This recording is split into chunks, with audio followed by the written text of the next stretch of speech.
ഉദ്ദേശിച്ച കാര്യം തടസ്സമില്ലാതെ നടക്കാൻ ജപിക്കേണ്ട ഒരു വിഷ്ണു ശ്ലോകത്തെക്കുറിച്ചാണ് ഇന്ന് പറയുന്നത്.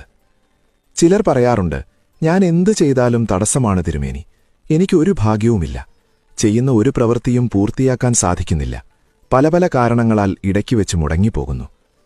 ഇങ്ങനെ തടസ്സം നേരിടുന്നവർ നിത്യവും ഒരു തവണ അർത്ഥം മനസ്സിലാക്കി ഈ നാരായണ ശ്ലോകം ജപിക്കുക. നിങ്ങൾ ഉദ്ദേശിച്ച കാര്യം അതുപോലെ തീർച്ചയായും നടന്നിരിക്കും. ശ്ലോകം: കായേന വാചാ മനസേന്ദ്രിയൈർവാ ബുദ്ധ്യാത്മനാവാ പ്രകൃതൈ സ്വഭാവാത് കരോമി യദ്യത് സകലം പരസ്മൈ നാരായണായൈതി സമർപ്പയാമി.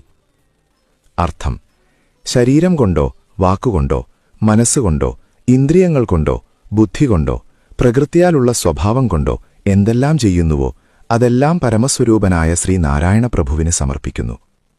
ഹരേ കൃഷ്ണ. നമ്മുടെ ദൈനംദിന ജീവിതത്തിൽ അറിയാതെയോ അറിഞ്ഞോ ചെയ്യുന്ന തെറ്റുകൾ, അതായത് കർമ്മദോഷങ്ങൾ, നീക്കം ചെയ്യാനും ചെയ്യുന്ന കാര്യങ്ങൾ ശുദ്ധിയോടെ പൂർത്തിയാക്കാനും ഈ മന്ത്രം സഹായിക്കുന്നു. ഞാൻ എന്ന അഹംഭാവം വെടിഞ്ഞ് എല്ലാം ഈശ്വരനിൽ അർപ്പിക്കുമ്പോൾ തടസ്സങ്ങൾ നീങ്ങുമെന്നാണ് വിശ്വാസം.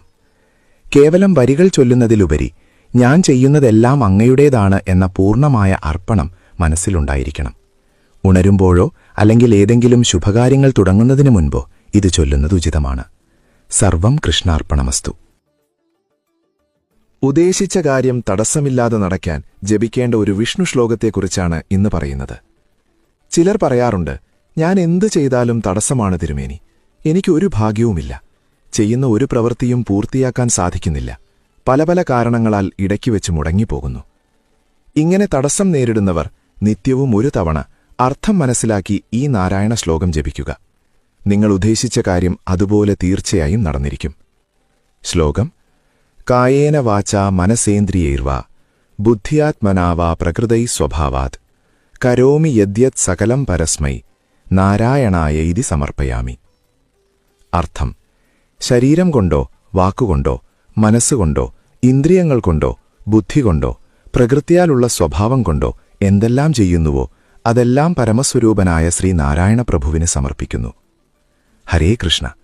നമ്മുടെ ദൈനംദിന ജീവിതത്തിൽ അറിയാതെയോ അറിഞ്ഞോ ചെയ്യുന്ന തെറ്റുകൾ, അതായത് കർമ്മദോഷങ്ങൾ, നീക്കം ചെയ്യാനും ചെയ്യുന്ന കാര്യങ്ങൾ ശുദ്ധിയോടെ പൂർത്തിയാക്കാനും ഈ മന്ത്രം സഹായിക്കുന്നു. ഞാൻ എന്ന അഹംഭാവം വെടിഞ്ഞ് എല്ലാം ഈശ്വരനിൽ അർപ്പിക്കുമ്പോൾ തടസ്സങ്ങൾ നീങ്ങുമെന്നാണ് വിശ്വാസം. കേവലം വരികൾ ചൊല്ലുന്നതിലുപരി ഞാൻ ചെയ്യുന്നതെല്ലാം അങ്ങയുടേതാണ് എന്ന പൂർണ്ണമായ അർപ്പണം മനസ്സിലുണ്ടായിരിക്കണം. ഉണരുമ്പോഴോ അല്ലെങ്കിൽ ഏതെങ്കിലും ശുഭകാര്യങ്ങൾ തുടങ്ങുന്നതിനു മുൻപോ ഇത് ചൊല്ലുന്നത് ഉചിതമാണ്. സർവം കൃഷ്ണാർപ്പണമസ്തു.